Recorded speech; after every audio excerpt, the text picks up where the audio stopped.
Tras 28 días de protestas, el Congreso chileno logró firmar un acuerdo con la mayor parte de los partidos políticos de oposición para crear una nueva constitución nacional. El proceso iniciará en abril próximo con un referéndum. ¿Es una medida suficiente para frenar las protestas o faltan medidas para atender las denuncias por violaciones a derechos humanos y los reclamos de inequidad social en ese país sudamericano? Veamos el contexto. Tras un mes de protestas, Chile logró un acuerdo para realizar un plebiscito para crear una nueva constitución. En abril habrá un referéndum para decidir si se cambia la Carta Magna promulgada en 1980 por Augusto Pinochet y cómo se hará. El acuerdo por la paz y nueva constitución firmado por la mayor parte de los partidos de oposición y el Congreso compromete al restablecimiento del orden público y el respeto de los derechos humanos. Organizaciones ciudadanas denunciaron que al menos 2.000 manifestantes han sufrido lesiones de balines o perdigones, de las que 197 son heridas oculares permanentes. A mediados de octubre, los estudiantes fueron los primeros en manifestarse tras el anuncio de un incremento de 4% a la tarifa del metro. 4 días después, se decretó estado de excepción de emergencia en la capital, Santiago, y las provincias aledañas, pero las protestas se replicaron por todo el país, exigiendo mejores condiciones sociales. El 22 de octubre, el presidente Sebastián Piñera presentó un aumento a la pensión básica y al salario mínimo, la reducción del sueldo de los parlamentarios y la creación de un seguro de salud para enfermedades catastróficas, pero los principales sindicatos y movimientos sociales del país realizaron este martes una huelga general bajo el lema Chile despertó. Según el acuerdo presentado este viernes, los chilenos deberán decidir si la nueva constitución la redacta una convención constitucional compuesta en su totalidad por ciudadanos o una convención mixta constitucional integrada en partes iguales por parlamentarios y ciudadanos. La elección de los constituyentes se efectuará en octubre del próximo año. Punto y contrapunto. Primer tema de discusión esta noche de viernes y hoy nos acompaña Aide Reyes. Ella es asesora legislativa e integrante del Consejo Mexicano de Asuntos Internacionales del COMEX. ¿Cómo estás? Muy bien, muchas gracias, Genaro, por la invitación. Bienvenida. María Pía Taracena, ella es académica de la Universidad Iberoamericana del Departamento de Estudios Internacionales y también integrante de COMEX. ¿Cómo estás? Bien, Genaro, gracias por la invitación. Bienvenida. Alejandro Guerrero, asesor en el Consejo General del Instituto Nacional. Noches. Muy bien, gracias. Gracias. Y hoy nos acompaña también el embajador Jorge Álvarez Fuentes, diplomático académico de la UNAM y del Departamento de Estudios Internacionales del ITAM también. ¿Cómo estás, embajador? Muy contento de estar aquí con un panel tan interesante. Bienvenido. A mí me encanta hablar de temas internacionales, cuando puedo los meto, y hoy evidentemente con lo que ocurre en Chile, con lo que ocurre en Bolivia, con las elecciones de Argentina, los temas internacionales están de regreso en la discusión también de México. ¿Por qué no hablamos primero rapidísimo sobre lo que está pasando en Chile? Ya veíamos un balance en esta nota, están en el proceso, digamos, ya por parte del gobierno de Piñera, se aceptó llamar a un referéndum para hacer una nueva constitución que había prometido la presidenta Bachelet y que no pudo dejar al final de su mandato, y había prometido que se iba por lo menos a iniciar una discusión para ver si se reformaba o no esa constitución de 1990. Ahora sí, con estas protestas, ¿crees que con eso se va a poder dar la vuelta de página a lo que vemos? Esas denuncias de represión, esas denuncias de violaciones. Vimos a la cantante Mon Laferte en la entrega de los Grammys protestando precisamente por esto. ¿Cómo lo ves? Mira, yo creo que es un ejemplo muy importante y un llamado de atención para todos aquellos países que tenemos el problema de la desigualdad y estas brechas enormes entre ricos y pobres, ¿no? También vemos una clase media muy activa en Chile ahorita, y bien dicen que cuando ya están todos juntos, las élites y el pueblo, en contra de algo, ya significa un hartazgo total de un sistema. Estamos viendo en América Latina un tablero muy interesante y pendular además entre el neoliberalismo y otro tipo de proyectos económicos, que creo que es lo que se está planteando por parte de los ciudadanos, a lo mejor sin que ellos estén dando cuenta. Ellos no están diciendo queremos un proyecto económico que se etiquete de esta manera o que se llame de esta manera. Ellos están diciendo ya no queremos esta desigualdad.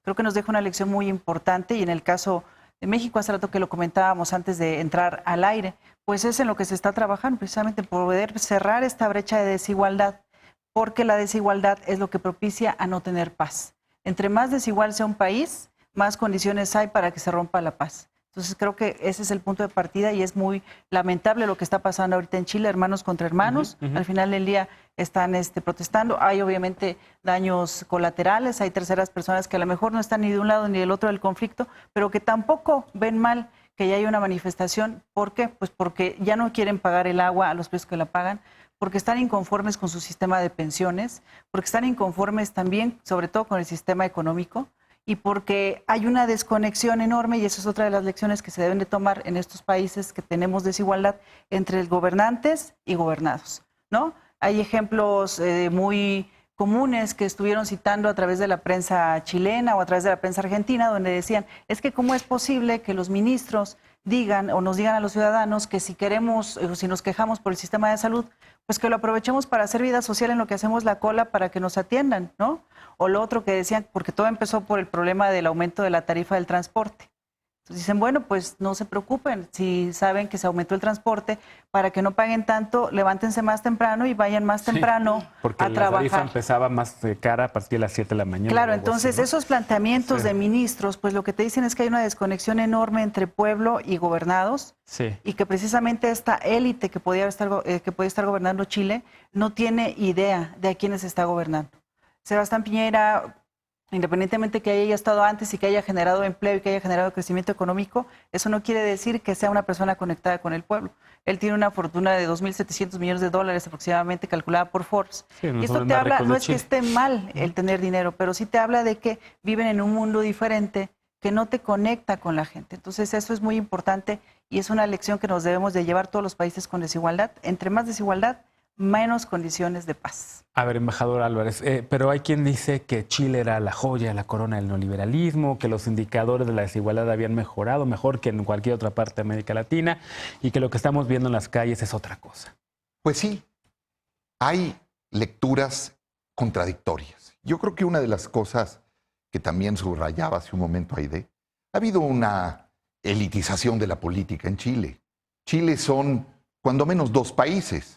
Hay un Chile para los ricos, inclusive para la clase, digamos, las clases populares que ascienden hacia la clase media, pero que hay una profundísima insatisfacción y que el detonador sí fue el incremento en las tarifas del transporte, pero lo que revela es la punta solamente del iceberg, porque lo que hay es un sistema educativo que tiene serias fallas, que tiene una serie de limitaciones, las pensiones, lo que tiene que ver con la inclusión social en ese país. Y entonces se decía, el propio presidente Piñera decía, bueno, somos un oasis en medio de las dificultades por las que atraviesan otros países del continente. Y veamos, tampoco resultó tan sorpresivo, o que ya se nos olvidó las protestas. ¿Quiénes han encabezado las manifestaciones y las protestas? Son los jóvenes secundarios, los jóvenes universitarios, a los cuales se les han unido la clase media y se les han incluido sus padres, cosa que es interesante, porque ha habido una movilización. Y sus abuelos también. Y sus abuelos, porque también las instituciones, y voy al punto del que partíamos, las instituciones viven hoy, los partidos políticos viven hoy una crisis de legitimidad muy seria. Yo creo que el esfuerzo de este acuerdo al que se ha llegado es un camino que puede contribuir, pero las manifestaciones no cejaron. Veamos lo que pasó el martes, estamos hoy a viernes, y esos escenarios no van a cambiar si no se supera esa desconexión a la que señalaba Aide. O sea, esas estrategias y respuestas que vimos del gobierno chileno fueron una cadena de errores. Sí. Entonces, desde decir que estaban en guerra, ¿no? Así es. O señalar que el camino tiene que ser, salirse fuera del espacio de la acción delincuencial en los casos de saqueos. ¿Qué representan los supermercados y el comercio? Representa el mercado, claro. Porque en Chile para muchos ciudadanos se les vendió, no, estás más cerca del paraíso en la medida que tú eres un consumidor, como si la justicia estuviera toda anclada y la democracia en el mercado. No, porque hoy muchísimos chilenos están endeudados hasta acá, con tarjetas de crédito, con servicios caros, en donde el agua se ha privatizado, otros servicios se han privatizado.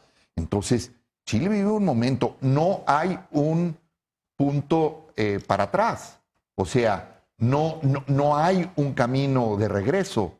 Después de esto, lo que sigue es hacia adelante. Claro. Y claro, los partidos de la socialdemocracia, los que concertaron, digamos, eso, la concertación, van a tener que poner una voluntad política y una representatividad que hoy está muy cuestionada en las calles de Chile, Claro. en todo Chile. Pía, a ver, después de este diagnóstico, no sé si tengas algo más que agregar para la parte del diagnóstico. Yo te preguntaría, ¿ya se ofreció entonces una mesa de diálogo? ¿Ya están en teoría preparando un referéndum constitucional o una asamblea constituyente para una nueva constitución? ¿Con eso va a ser suficiente? ¿Qué podría parar la protesta en las calles? ¿Qué podría hacer que la gente vuelva a creer en Piñera o de plano tendría que renunciar? ¿Cuál puede ser la solución a todo esto? Bueno, yo creo que ese es un reto lo que tiene el presidente Piñera de cómo hacer este vínculo que han descrito aquí muy bien los compañeros de mesa, que hay esta ruptura entre la sociedad y el gobierno. Sí. Yo no percibo que una constitución por sí sola pueda acercar esas partes, ¿no? Obviamente la constitución se inventa o se cree que es el pacto social, que entonces si mete cosas que a los ciudadanos les convenga, pues obviamente puede acercar estas partes. Pero si no hay resultados, si no hay gobernanza, si no se toman en cuenta realmente las demandas, se pueden poner en papel, pero ¿cómo realmente hay el acercamiento? Con resultados. Y entonces yo creo que ese es el reto más importante. ¿Qué capacidades tiene el Estado chileno para hacer las mejoras en salud, en educación, que son prerrogativas que vienen desde las reformas desde 2011 por lo menos? Es impresionante que tengan una constitución desde tiempos de Pinochet y no la hayan podido reformar. Eso ya nos dice que es un sistema político pues que se traba mucho, ¿no? Y a pesar de ciertas reformas que pueda hacer Bachelet o que hicieron en 2011 también el presidente Lagos, sobre todo hacia las Fuerzas Armadas y esto, pues obviamente no ha alcanzado ese pacto. Entonces yo creo que aquí el reto es cómo lograr realmente la gobernabilidad a través de un nuevo pacto social que realmente tome en consideración estas demandas, pero no solo en papel, insisto, sino a la hora de llevarlas a cabo. Y realmente ahorita pues el reto es cómo sino cómo matizar las movilizaciones para que sea el canal político el que prevalezca más que el canal de la calle. Y ese es un problema, porque Aide decía muy bien, y lo decías muy bien, de obviamente las desigualdades es lo que provoca este tipo de cosas en América Latina. Pero si recordamos este tipo de manifestaciones en otros países donde hay más igualdad, como la de los chalecos amarillos en Francia, sí, digamos, hay un espíritu en la sociedad globalizada a través del uso de la protesta y la manifestación para hacer prevalecer estas demandas en donde ni en los países ricos ni en los países subdesarrollados o en desarrollo existe realmente una satisfacción del ciudadano. Y creo que ese reto pasa por encima de cualquier constitución, en donde el diálogo también tiene que ser otro. Tenemos que pensar que tal vez estamos viendo que la presión social nos lleva a pensar una nueva forma de hacer política.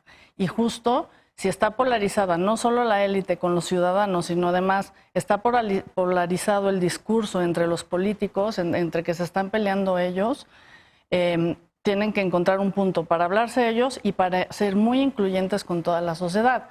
Todos los políticos de derecha, de izquierda, le hablan a su parte de la sociedad, no le están hablando a la sociedad en su conjunto. Claro. Y entonces esto también profundiza esas desigualdades, no solo entre las clases, hay muchos tipos de desigualdades, entre los gobernados, los gobernantes y el pacto social que se está rompiendo, yo creo que a nivel global. Entonces es un reto y creo que Chile nos está dando también esa lección, porque tenemos esa quimera de Chile, el más avanzado en América Latina, etcétera, ¿no? Y de repente viene esto y nos pone a pensar a todos muchas cosas, ¿no? Claro. Y sí, yo diría ahí que hay una diferencia muy grande entre cómo trata Chile de resolver las cuestiones frente a lo que pasó en Bolivia, y eso también es muy interesante. Bolivia lo hablamos en el siguiente bloque. Pero a ver, Alejandro, ¿cómo pueden darle la vuelta a este tema? ¿Va a quitarle presión a la protesta, lo de la Constitución?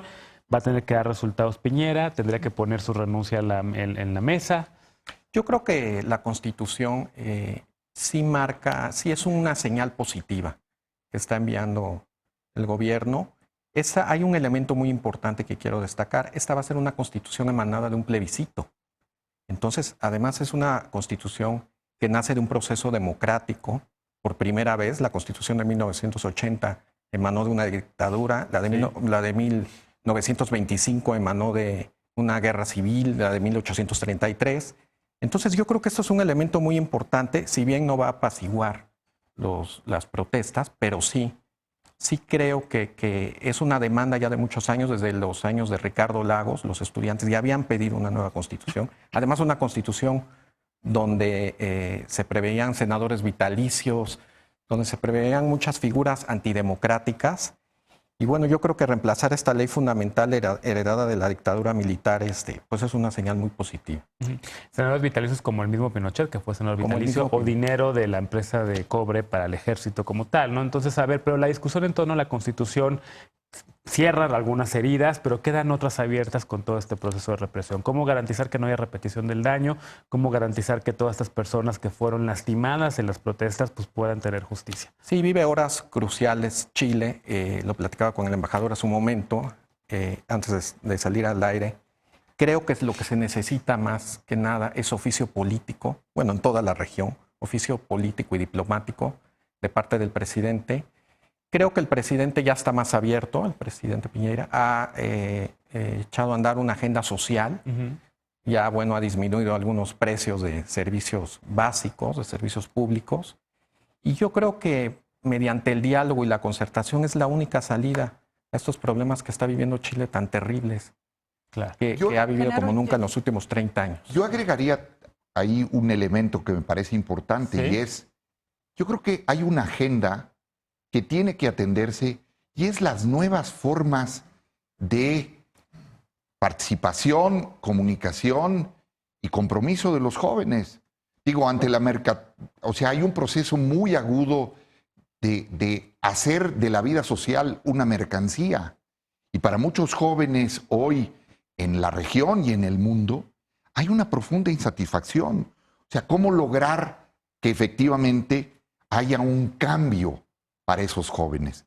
¿Va a significar que solamente introducir algunas reformas en el sistema educativo? No, va a necesitar realmente escuchar cuáles son las causas profundas por las cuales Chile tiene, a pesar de sus innegables avances, un sistema educativo quebrado, en donde una cosa es ir a las instituciones de élite si se tienen medios y recursos, y otra para la gran mayoría. Claro. Entonces, ¿cómo trabajar? Y yo creo que en ese sentido, todas las instituciones tienen que plantearse cómo trabajar en estos nuevos escenarios, el ejército incluido. Claro. Entonces, también acordémonos, la fuerza de policía en Chile es una fuerza prestigiada, capacitada, los carabineros, pero que hoy tienen que encarar también los retos que significa el abuso policíaco,